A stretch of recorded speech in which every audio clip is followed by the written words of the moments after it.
इस 21 साल के कैदी को एक ऐसी जेल में डाला जाता है जहां कानून का कोई वजूद नहीं होता। यहाँ सिर्फ ताकत का राज चलता है। यहाँ हर कैदी अपनी पहचान खून से बनाता है। जैसे ही वो अंदर कदम रखता है, तमाम कैदी उसकी जान के दुश्मन बन जाते हैं, मगर उन्हें बिल्कुल अंदाजा नहीं होता कि जिस लड़के से वे टकरा रहे हैं वह असल में सब पर भारी पड़ने वाला है। कहानी की शुरुआत में एक पुलिस वैन नजर आती है जो कुछ कैदियों को लेकर सीधा चीन की एक खौफनाक जेल में पहुंचती है। ये कोई आम जेल नहीं होती, बल्कि यहाँ सिर्फ वही लोग रहते हैं जो इंतहाई खतरनाक क्रिमिनल होते हैं। यहाँ जो भी कैदी कमजोर दिखता है उसे फौरन मौत के घाट उतार दिया जाता है। इसी दिन कुछ नए कैदी भी लाए जाते हैं, जिनमें 21 साल का एक लड़का रिकी भी शामिल होता है। उसे इसलिए यहाँ भेजा गया क्योंकि उसने एक आदमी को बेरहमी से कत्ल किया था। रिकी को 10 साल की सजा मिली थी, लेकिन कम उम्र की वजह से उसे इस जेल में सिर्फ 5 साल गुजारने थे। जैसे ही रिकी मेटल डिटेक्टर से गुजरता है, फौरन अलार्म बज उठता है। गार्ड्स उसे रोकर सख्ती से चेक करते हैं, मगर उन्हें उसके पास से कुछ भी नहीं मिलता। इसके बावजूद मशीन लगातार सिग्नल देती रहती है कि उसके जिस्म में कोई लोहे की चीज मौजूद है। इसीलिए गार्ड्स उसे एक्सरे मशीन के पास ले जाते हैं। जैसे ही स्कैन होता है,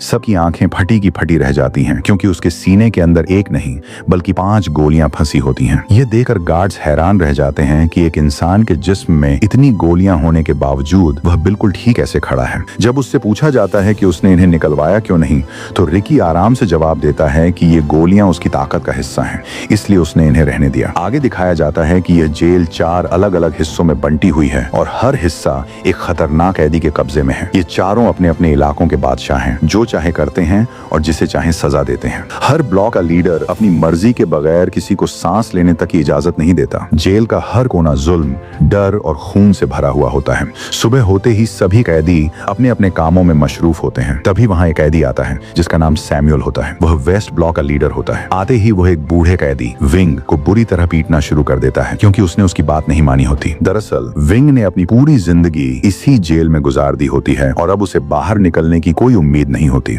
उसे पता होता है कि वह इन जालिम लोगों के दरमियान ज्यादा देर तक जिंदा नहीं रह सकता। इसीलिए वह अपने बेटे के लिए एक छोटा सा खिलौना बनाता है ताकि उसे एक आखिरी तोहफा दे सके। लेकिन इसी दौरान सैमुअल उसका खिलौना छीन लेता है। विंग बेचैनी से अपना खिलौना वापस मांगता है, क्योंकि उसने उसे बहुत मेहनत से बनाया होता है, मगर सैमुअल बेरहमी से उस खिलौने को उसके सिर पर दे मारता है, जिससे वह जमीन पर गिर जाता है और खिलौना टुकड़े टुकड़े हो जाता है। फिर वह धमकी देता है कि अगर दोबारा उसके खिलाफ गया तो जान से मार देगा। ये सब सुनकर विंग अंदर ही अंदर टूट चुका होता है और उसके दिल में बदले की आग भड़क उठती है। वह टूटे हुए खिलौने का एक टुकड़ा उठाता है और सैमुअल पर हमला करने की कोशिश करता है, मगर सैमुअल का आदमी उसका रास्ता रोक लेता है। इसी मौके का फायदा उठाते हुए सैमुअल दोबारा उस पर हमला करता है और उसे जख्मी कर देता है। विंग की चीखें सुनकर एक गार्ड वहां पहुंचता है, लेकिन उसे बचाने के बजाय वह उल्टा सैमुअल को और मारने की इजाजत देकर चला जाता है। सैमुअल अपने आदमियों के साथ आगे बढ़ रहा होता है कि तभी अचानक रिकी बीच में आ जाता है और उसके पैर पर जोर से लात मारता है। इससे सैमुअल का चेहरा नीचे लगी तेज कीलों पर जा गिरता है और एक कील उसकी आंख फोड़ देती है। उसका साथी रिकी पर हमला करने की कोशिश करता है, मगर रिकी की आंखों का खौफ देकर वे सब डर कर वहां से भाग जाते हैं। सैमुअल जिंदा तो बच जाता है, लेकिन अपनी एक आंख खो देता है। अब उसके अंदर इंतहाई गुस्सा और बदले की आग जल रही होती है। वह हर हाल में रिकी को मारना चाहता है। इसी दौरान उसका आदमी मशवरा देता है कि रिकी को खत्म करने के लिए मैड ड्रैगन की मदद लेनी होगी, जो इस जेल का सबसे खतरनाक कैदी है। वह इतना ताकतवर है कि किसी को भी अकेले ही खत्म कर सकता है। फिलहाल उसे वार्डन ने एक अंधेरी काल कोठरी में बंद कर रखा होता है, क्योंकि उसने हाल ही में एक कैदी को मार डाला था। इसी बीच सैमुअल एक गार्ड से मिलकर एक साजिश करता है। वह कहता है कि विंग को बता दिया जाए कि उसकी सजा बढ़ा दी गई है। गार्ड विंग के पास जाकर उसे बताता है कि अब उसकी रिहाई रद्द हो चुकी है और उसे मजीद 20 साल इसी जेल में रहना पड़ेगा। ये सुनकर विंग टूट जाता है, क्योंकि उसे पता होता है कि वह इतना अरसा जिंदा नहीं रह सकता और सैमुअल उसे जरूर मार डालेगा। वह गार्ड से रहम की भीख मांगता है, मगर वे उसे मार कर वहां से चले जाते हैं। रात होते ही विंग अपनी जिंदगी खत्म कर लेता है और खुद को फांसी लगा लेता है। उसकी मौत की खबर पूरी जेल में फैल जाती है और रिकी को भी पता चल जाता है कि जिसकी उसने मदद की थी वह अब जिंदा नहीं रहा। जब गार्ड्स उसकी लाश ले जा रहे होते हैं, तब रिकी वहां आता है। वह विंग के हाथ में लगी हथकड़ी देकर गार्ड से कहता है, अब तो उसे आजाद कर दो, और फिर वह खुद ही हथकड़ी तोड़ देता है। ये देखकर गार्ड्स हैरान रह जाते हैं कि कोई इतनी मजबूत हथकड़ी कैसे तोड़ सकता है। रिकी फिर वही खिलौना निकालता है जिसे सैमुअल ने तोड़ दिया था और जिसे उसने दोबारा ठीक किया होता है। वह उसे विंग की लाश पर रख देता है ताकि उसकी रूह को थोड़ा सुकून मिल सके। विंग की मौत देखकर रिकी के अंदर एक बार फिर से गुस्सा भड़क उठा है और अब वह तय कर लेता है कि वह सैमुअल से हर हाल में बदला लेकर रहेगा। अगली सुबह सभी कैदी नहाने के लिए आते हैं। जब रिकी नहा रहा होता है, तभी वहां सैमुअल आकर उसे घूर घूर कर देखने लगता है। इसी दौरान वहां वह तगड़ा कैदी मैड ड्रैगन आ जाता है। वह सीधा आकर उसके मुंह पर मुक्का दे मारता है और रिकी गुब्बारे की तरह उछलता हुआ एक कोने में जा गिरता है। लेकिन अगले ही पल रिकी भी एक तूफान की तरह उठ खड़ा होता है और उसके पेट पर इतना जोरदार मुक्का मारता है कि उसका पेट अंदर से फटकर बाहर आ जाता है और वह मौके पर ही मर जाता है। ये देखकर सैमुअल एक कील उठाकर सीधा रिकी के हाथ के अंदर घुसा देता है। जवाब में रिकी भी उसकी सारी उंगलियां एक तीली की तरह तोड़ देता है। अब रिकी के बदला लेने का वक्त आ चुका था।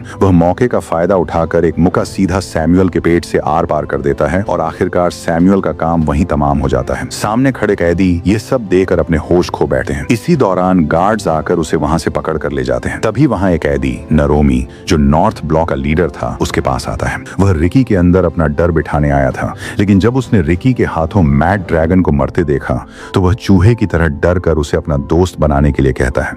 लेकिन रिकी उसे कुछ भी कहे बिना वहां से चला जाता है। उसे सीधा एक ऐसे सेल में बंद कर दिया जाता है जहां सबसे खतरनाक कैदियों को रखा जाता था, जैसे पहले मैड ड्रैगन को रखा गया था। इसीलिए अब उसे भी उसी सेल में डाल दिया जाता है। लेकिन तभी उसके सीने के अंदर दर्द शुरू हो जाता है और इसी के साथ हमें फ्लैशबैक का सीन दिखाया जाता है जब वह एक स्टूडेंट था और उसके माँ बाप पहले ही इस दुनिया से जा चुके थे।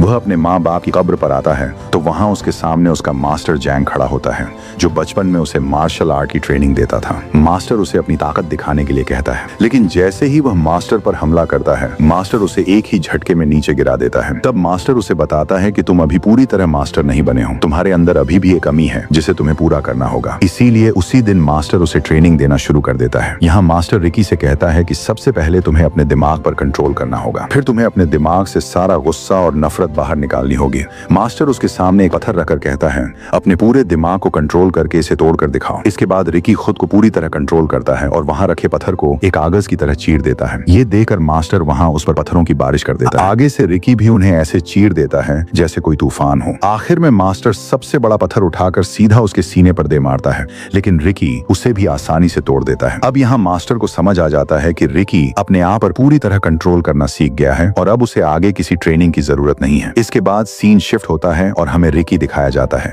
जो अपने सेल में बैठा होता है। इसी दौरान वहां एक गार्ड आकर उससे कहता है कि तुम्हें असिस्टेंट वार्डन ने बुलाया है। इसके बाद उसे सीधा असिस्टेंट वार्डन के पास ले जाया जाता है, जिसकी टेबल खाने से भरी पड़ी होती है। उसका एक हाथ नहीं था, इसलिए उसने अपने हाथ की जगह 2 कुंडों वाली हुक लगा रखी थी और खाना भी वह उसी हुक से खा रहा था। वार्डन गार्ड को रिकी की रिपोर्ट पढ़ने के लिए कहता है। गार्ड उसकी रिपोर्ट पढ़कर बताता है कि रिकी एक यतीम था, उसके माँ बाप नहीं थे और वह बचपन से ही अनाथ आश्रम में रह रहा था। उसे स्कूल से भी इसलिए निकाल दिया गया था क्योंकि वहां भी वह किसी को पकड़कर पीटना शुरू कर देता था। इसके बाद उसने म्यूजिक कॉलेज में एडमिशन लिया, जहां उसने बांसुरी बजाना सीखा। यहाँ तक कि कम उम्र में ही उसने एक गैंग के साथ मिलकर एक आदमी की जान ले ली। इसी वजह से उसे इस जेल में लाया गया। ये सुनकर वार्डन उसके पास आकर पूछता है, तुम्हारे सीने में 5 गोलियां आई कैसे? लेकिन रिकी मुस्कुराकर कोई जवाब नहीं देता। तब वार्डन उसे एक तस्वीर दिखाता है जो रिकी की दोस्त कीको की होती है। जैसे ही रिकी उसे लेने के लिए अपना हाथ आगे बढ़ाता है, वार्डन उसके हाथ में वही कुंडों वाली हुक घुसा देता है और लगातार उस पर मुक्कों की बारिश कर देता है। वार्डन उसका मुंह खुलवाने की बहुत कोशिश करता है, लेकिन जवाब में रिकी उसके मुंह पर थूक देता है। गुस्से में आकर वार्डन उस तस्वीर को कुचल देता है। यह देखकर रिकी का खून खौल उठता है और वह वहीं टेबल के 2 टुकड़े कर देता है। यह देखकर वार्डन बिल्ली की तरह एक कोने में जाकर छिप जाता है। रिकी उसका मुंह तोड़ने ही वाला था, लेकिन वह अपने गुस्से पर काबू कर लेता है और वहां से चला जाता है। रात को रिकी अपने सेल में बैठकर उसी तस्वीर को देखकर बहुत उदास होता है, क्योंकि यह तस्वीर उसकी दोस्त कीको की थी। पहले दोनों हर दिन अपनी जिंदगी हंसी खुशी गुजारते थे, लेकिन जेल आते ही उसकी जिंदगी एक कुत्ते की तरह हो गई थी। वह खुद को शांत करने के लिए वही बांसुरी बजाता है जो वह अपनी दोस्त के साथ बैठकर बजाया करता था। लेकिन तभी एक गार्ड आकर उसे बांसुरी बजाने से मना करता है और कहता है कि अगर दोबारा बांसुरी बजाई तो उसके टुकड़े टुकड़े कर दूंगा। अगले दिन जब सैमुअल का चमचा अपने सेल से बाहर आता है, तभी उसके पीछे कुछ कैदी पड़ जाते हैं, क्योंकि उसी की वजह से विंग अपनी जान से हाथ धो बैठा था। अब ये सब उससे विंग का बदला लेना चाहते थे। वे उसे नुकीली तलवार से काटने ही वाले थे, लेकिन तभी वहां वही कैदी नरोमी आ जाता है। वह उन्हें मारने से मना करता है, क्योंकि अगर उसे मार दिया गया तो तुम सबकी सजा और बढ़ा दी जाएगी, यहाँ तक कि तुम्हें सजाए मौत भी हो सकती है। लेकिन वहां वोंग नाम का एक कैदी उस पर गुस्सा हो जाता है और कहता है, जब हम पर जुल्म होता था तब तुम कहाँ थे? उस वक्त तुमने हमारी मदद क्यों नहीं की? और अब जब हमारी बारी आई है तो तुमने इसे जिंदा क्यों छोड़ दिया? वह कहता है कि हमें इसे जिंदा नहीं छोड़ना चाहिए, हमें इसे खत्म करना होगा। ये सुनकर नरोमी गुस्से में आ जाता है और वही नुकीली तलवार लेकर उसका मुंह बीच से काट देता है, जिससे वह वहीं तड़पने लगता है। इधर ऊपर खड़ा वार्डन ये देखकर बहुत खुश होता है और कहता है, तुमसे ये उम्मीद नहीं थी, लेकिन अब तुमने मेरा दिल खुश कर दिया है। इसके बाद वार्डन उसके मुंह में नुकीला हुक फंसाकर उसकी जिंदा लाश को घसीटते हुए वहां से ले जाता है। उसी दिन वार्डन नरोमी को अपने पास पास बुलाता है और एक हथियार देकर कहता है कि जिस तरह तुमने वोंग को मारा है उसी तरह अब तुम्हें रिकी को भी जान से खत्म करना होगा। ये सुनकर नरोमी सोच में पड़ जाता है, क्योंकि वोंग तो एक आम कैदी था, इसलिए उसे मारना आसान था, लेकिन रिकी कोई आम कैदी नहीं है। अगर उसने रिकी से पंगा लिया तो वह उसे भी मैड ड्रैगन की तरह चीर देगा, लेकिन वार्डन का हुक्म था इसलिए वह मान जाता है। इसके बाद नरोमी जेल के ग्राउंड में आता है। वहां उसने वोंग को जंजीरों से बांधकर एक ढांचे पर लटका रखा होता है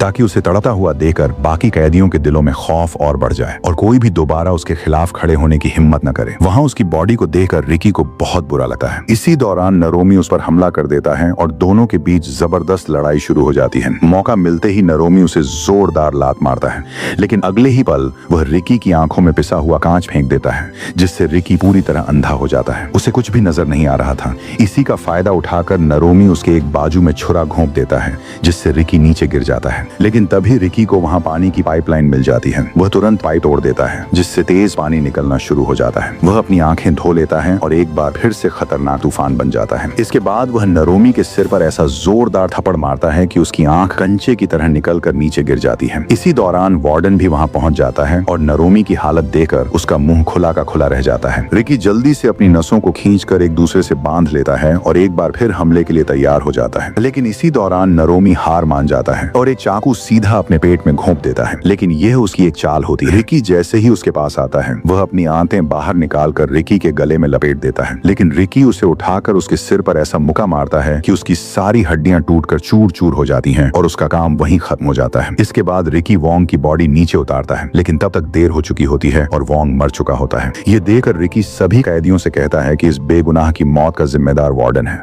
उसे जान से मार दो। ये सुनते ही सभी कैदी उस पर टूट पड़ते हैं, लेकिन तभी 3 लीडर वहां आ जाते हैं, चे, किटामा और ब्रैंडन। वार्डन रिकी को चुनौती देता है कि अगर हिम्मत है तो इन तीनों को हरा कर दिखाओ, लेकिन रिकी कुछ नहीं बोलता और वोंग की लाश उठाकर वहां से चला जाता है। वार्डन उसे ऑफर देता है कि वह उसे नॉर्थ सेल का लीडर बनाना चाहता है, लेकिन रिकी मना कर देता है क्योंकि वह किसी का गुलाम नहीं बनना चाहता था। वह पूरी तरह टूट चुका होता है क्योंकि उसकी वजह से उसके साथी मर चुके थे। दूर बैठा एक लड़का रिकी को देख रहा होता है। जब रिकी पते से धुन बजाता है तो वह लड़का भी वैसा करने की कोशिश करता है, लेकिन नहीं कर पाता। तब रिकी उसके पास जाकर उसे सिखाता है, लेकिन वह रोने लगता है और जब अपना मुंह खोलता है तो पता चलता है कि उसकी आधी जुबान कटी हुई है। ये देखकर रिकी के अंदर वार्डन के खिलाफ गुस्सा और बढ़ जाता है। रिकी उसे अपनी बांसुरी दे देता है, जिससे वह खुश हो जाता है। बदले में वह रिकी को कुछ पते देता है, लेकिन रिकी को शक होता है क्योंकि वे पते नशा बनाने के काम आते थे और असल में ब्लॉक लीडर उन्हें बेचकर पैसा कमा रहे थे। वो लड़का बताता है कि ये पते वेस्ट ब्लॉक से आए हैं। ऊपर से वो लड़की ये सब देख रही होती है जो वेस्ट ब्लॉक की लीडर थी। वार्डन को भी ये सब पता चल जाता है और वह गार्ड पर गुस्सा करता है। तभी उसे पता चलता है कि कल असली वार्डन आने वाला है। ये सुनकर उसके होश उड़ जाते हैं। इधर रिकी हिम्मत हार देता है,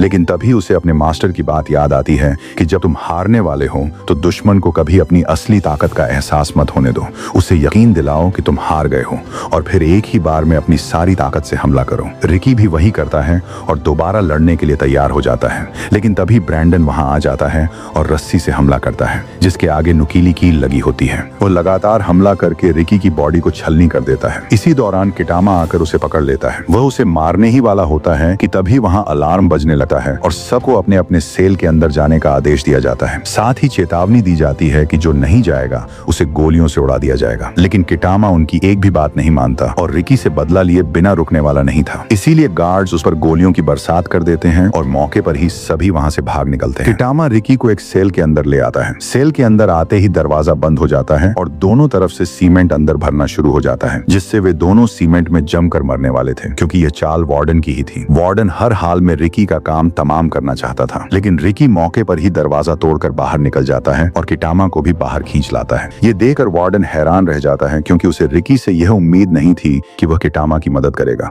रिकी वहां खड़ा ही था, लेकिन किटामा और सीमेंट के प्रेशर की वजह से दोनों नीचे गिर जाते हैं। वार्डन अपने गार्ड से कहता है, कल असली वार्डन आने वाला है। जेल में जो कुछ हुआ है उसके सारे सबूत मिटा दो। रिकी को मैं बाद में सबक सिखाऊंगा। अगले दिन सभी वार्डन के आने का इंतजार कर रहे होते हैं। कई घंटों बाद भी कोई नहीं आता तो सब थकर बैठ जाते हैं, लेकिन तभी दूर से वार्डन की गाड़ी आती हुई नजर आती है, जिसे देखकर सब अलर्ट हो जाते हैं। वार्डन के साथ उसका बेटा भी होता है। आते ही उसे बताया जाता है कि कल नशीली पत्तियों का पूरा बैग रिकी नाम के एक कैदी ने जला दिया। ये सुनकर वार्डन गुस्से से भर जाता है। फिर उसे रिकी के पास ले जाया जाता है, जहां रिकी एक सेल में बंद होता है और उसकी बॉडी सीमेंट से चिपकी होती है। लेकिन तभी रिकी अपनी बॉडी से सारा सीमेंट तोड़कर सीधा वार्डन का गला पकड़ लेता है। ये देखकर वार्डन ऊपर से हाइड्रोलिक प्रेस चालू कर देता है। रिकी उसे रोकने की कोशिश करता है, लेकिन तभी वार्डन उसे जोरदार इलेक्ट्रिक झटका देता है, जिससे वह नीचे गिर जाता है। प्रेस तेज रफ्तार से उसकी तरफ गिर रही होती है, लेकिन तभी प्रेस रुककर वापस ऊपर जाने लगती है। तब सामने किटामा दिखाई देता है, जो अभी जिंदा होता है।